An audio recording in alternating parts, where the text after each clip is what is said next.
Clarence Larkin's view of this as 7 personages.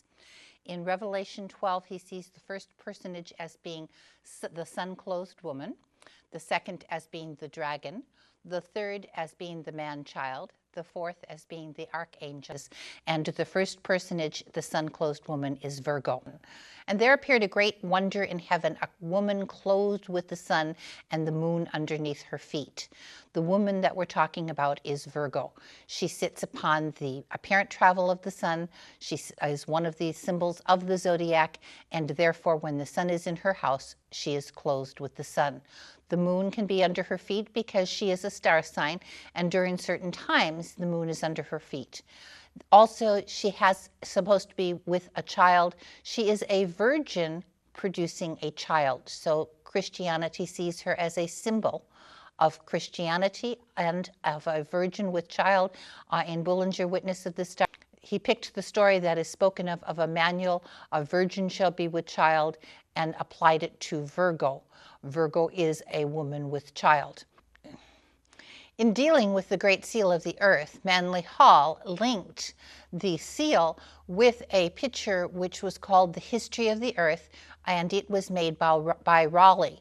In the History of the Earth, above Virgo is a picture of the sun, and the sun is within a cloud. It's like an eye within a cloud, and it stands over the image of Virgo that has been seen in the History of the Earth to represent Eve and also to represent Isis. This is a picture of Virgo, and Virgo actually comes from the same root as virgin. The word virgin actually comes from Virgo. So when it says a virgin should be with child, what you're looking at is Virgo and the child she has, which is called Coma and means the desired son. The earth was supposed to have been created in the Jewish month of Tishri. This is the time of the scales. In Jerusalem on Tishri 1, the serpent and the woman stand straight up. As time goes on, they lay down together. In the Genesis account, we find that the serpent hissed a magic spell, and actually that's the literal translation of the words, in order to cause the woman to be an adulteress. According to the Zohar, Eve had 2 children. One was the seed of the serpent, and one was the seed of Adam, which was the man.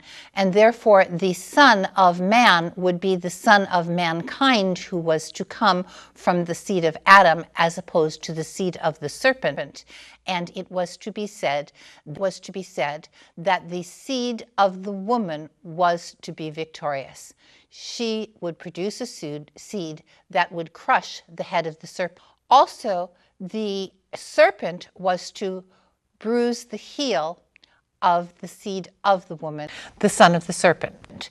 God said to the serpent, I will put enmity between thy seed and you will bruise his heel, and he will bruise your head. We readily understand that through the lineage of mankind was to come the true desired son of man, the lineage of Adam, who would be the seed of the woman and would crush the serpent's head. From the Jewish Zohar, we get this quote: the firstborn was the son of the serpent's slime.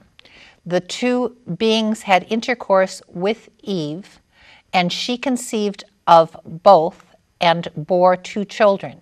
Each followed after the male parent, and their spirits parted, one on this side and one on the other, and similarly their characters. We can see this in the heavens as well. Now, just as the Zohar said, this can be seen celestially. On the other side of Virgo, we see Hydra, the serpent, and he has a star, meaning the deceiver.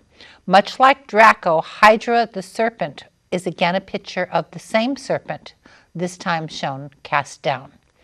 Early in the Jewish month of Tishri, the time of the original sin, the deceiving serpent and the woman stand straight up together. As time progresses, the woman is seen lying down with the serpent. At the same time, Hydra means water, which in Hebrew represents his seed. Here we see Moses looking as he recorded the words of God's Torah in the heavens. We not only see Genesis, we can see the words said to the serpent, I will put enmity between thy seed and her seed. Here we get help from the Jewish Zohar to find exactly how to read these words because we wouldn't be able to find them on our own.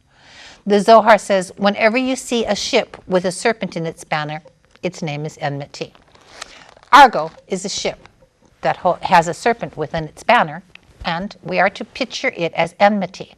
So, Argo that carries the serpent, Hydra is supposed to be pierced through with the mast of the ship. Therefore, enmity, that is the ship, is positioned heavenly between the serpent seed Hydra and the woman's seed Coma.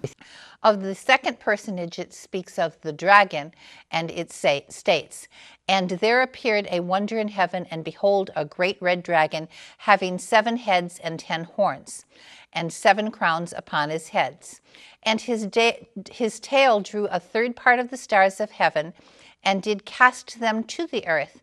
And the dragon stood before the woman, which was ready to be delivered, and to devour her child as it was born."